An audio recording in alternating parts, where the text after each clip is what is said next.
not doership, not even seership. Just a chance to be clear, that's all. The mind says, oh yes, I don't want to do, it's like I have to do something. Yes, you have to do. Why do you have to do?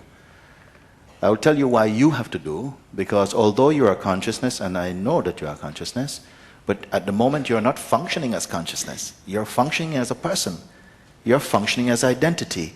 And there's a strong belief in your identity. Therefore, one has to speak to you, consciousness, in your costume as being this particular identity.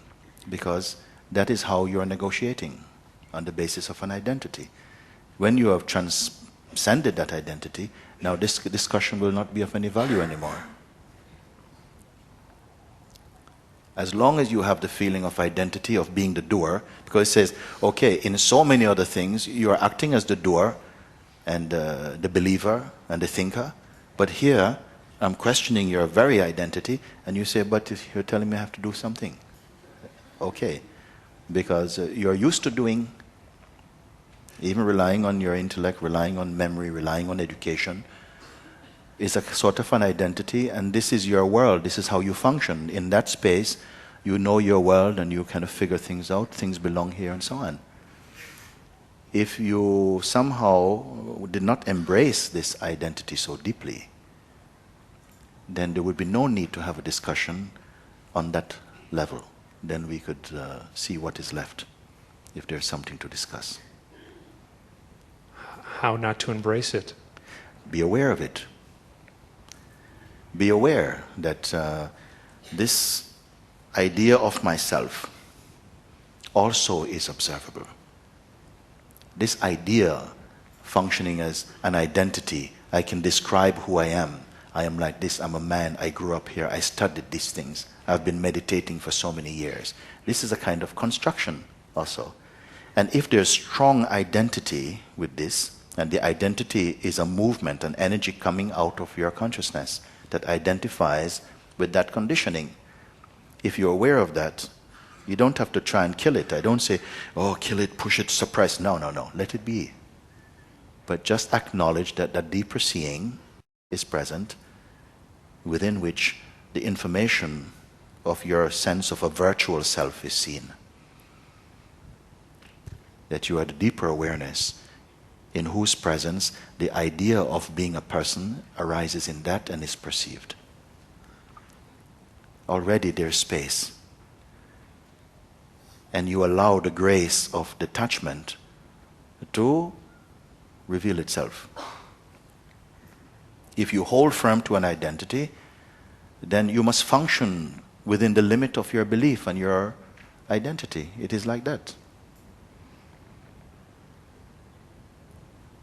I don't want to refer to you as a person, because I see the limitation. When consciousness identifies so strongly as being a person, it's full of limitations, full of judgments, full of anxiety, full of resistance, doubts. All of these things come vividly in your mind and being. Once you begin to recognize, but that's just a construct, it's not true, it's not solid. This identity, it's not consistent. It's always changing. Like when you were 6, you had a sense of who you are. When you're 10, you have a sense is different. When you're 15, you start to feel differently, you have stronger opinions. When you're 20, again, you go to war even. And 25, you come home, one leg.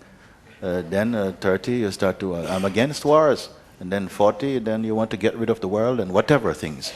So which of these identity is correctly yours?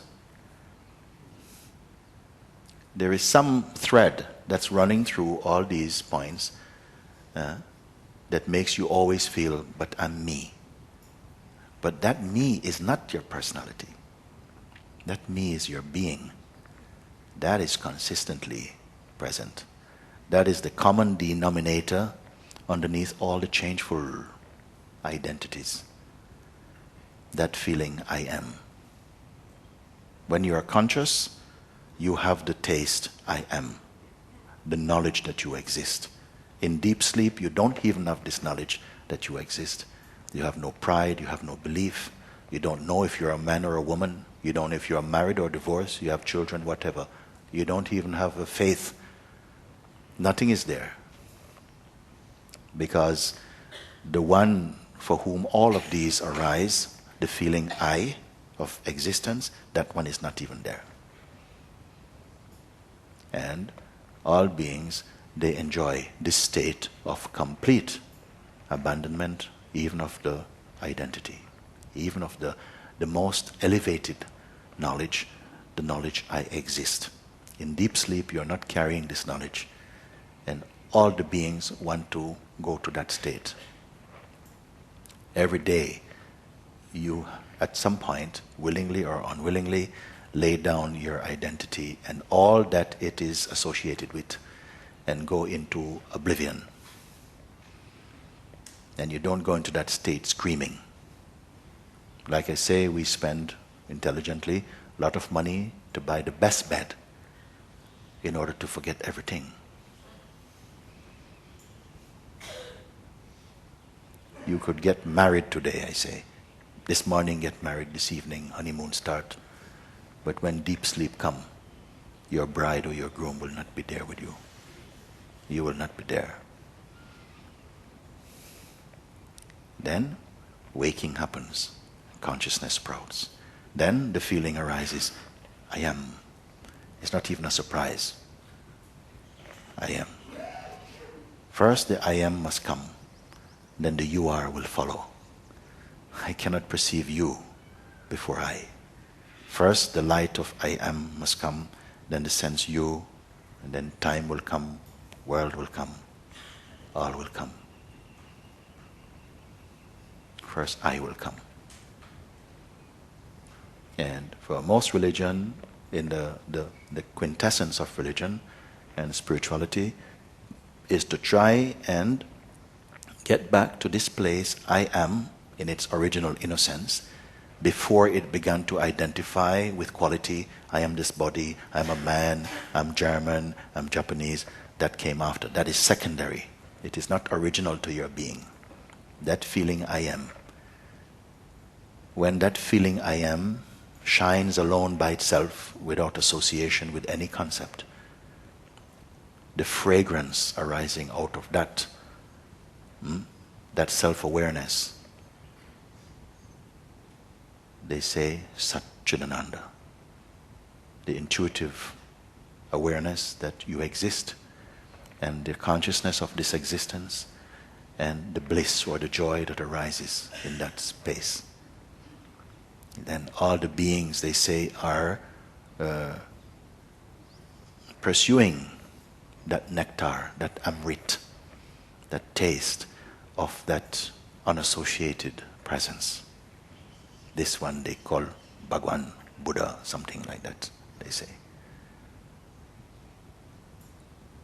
Then some few, they're saying, but even this feeling I am, even unassociated, even this feeling is also watched. It arises also and is watched. When you're in the position to observe that even that taste, that quintessential taste, is itself a phenomenon, you're in the unborn and the unspeakable. Where is that now? Right here. Right here. It is really what we are, choicelessly. We are that.